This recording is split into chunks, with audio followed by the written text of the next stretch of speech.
د جادو او جناتو باره کې خو موږ ډېرې بې انتها ویډیوګانې جوړې کړې، خو بعضې ملګري بیا هم تپوسونه کوي موږ ته د جادو څه علامات دي، جادو علامات راته وښایه، د جناتو علامات راته وښایه. نو الحمدلله چې کوم عملونه موږ هم ښودلي تاسو به کړي وي، د دنیا خلکو میسجونه وایسونه وکړل چې موږ ته الحمدلله ډېره فایده میلاو شوه، موږ ډېر په عاملانو باندې وګرځېدو، خو موږ ته هېڅ قسمه فایده او فاقه میلاو نه شوه چې څومره موږ ته ستا په دم او درود سره میلاو شوه.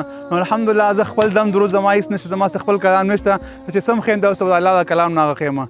نو عمل دا هر عمل هغه زه ښیم، هر هغه چاته اجازت دی چې کوم کس 200 بار درود شریف ووایي او رسول الله صلی الله علیه وسلم په روح مبارک باندې تحفه پیش کړي، زما هر هغه چاته اجازت دی. دا نه چې مطلب زه هغه کس اجازت ورکوم چې مطلب یا ویډیوګانې کوم ویډیوګانې به ځان د شو کولو لپاره نه، الحمدلله زما به د هر ویډیو هر ملګري ته اجازت وي چې کوم کس 200 بار درود شریف ووایي په رسول الله صلی الله علیه وسلم باندې تحفه پیش کړي. د جادو څه علامات دي او هغه ته ښیم، بیا د هغې نه بس د هغې وظایفو ته ښیم چې وظیفه ورته کول پکار دي. جادو څه علامات وي ما مخکې هم ښودلي، خو بعضې ملګري بیا تپوسونه کوي جادو علامات راته وښایه، جادو څه علامات وي.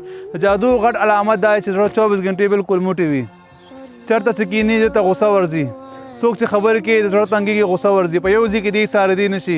د کاروبار په ځای کې وي د کاروبار یې بالکل هغه ټپ ودرېږي، کاروبار یې بالکل چلي نه.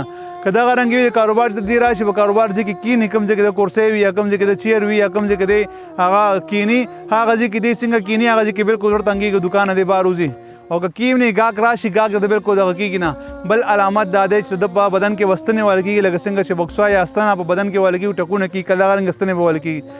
خصوصا چې د کمې ښځې خاوند په منځ کې دغه اختلافات به زیاتېږي ورسره، کومو خلکو باندې جادو وي ښځې خاوند په منځ کې هر ټایم به جنګ جګړې وي، لانجې به وي ورسره، دغه رنګې د به روزګار ودرېږي ورسره، مخې به بندېږي ورسره. نو دغه جادو علامات دي. دا به سره ختمېږي نو دا اخري 2 سورتونه شروع کړي، سورې فلق، سورې ناس، سحر ماښام 21 بار وایي، 21 کرته وایي.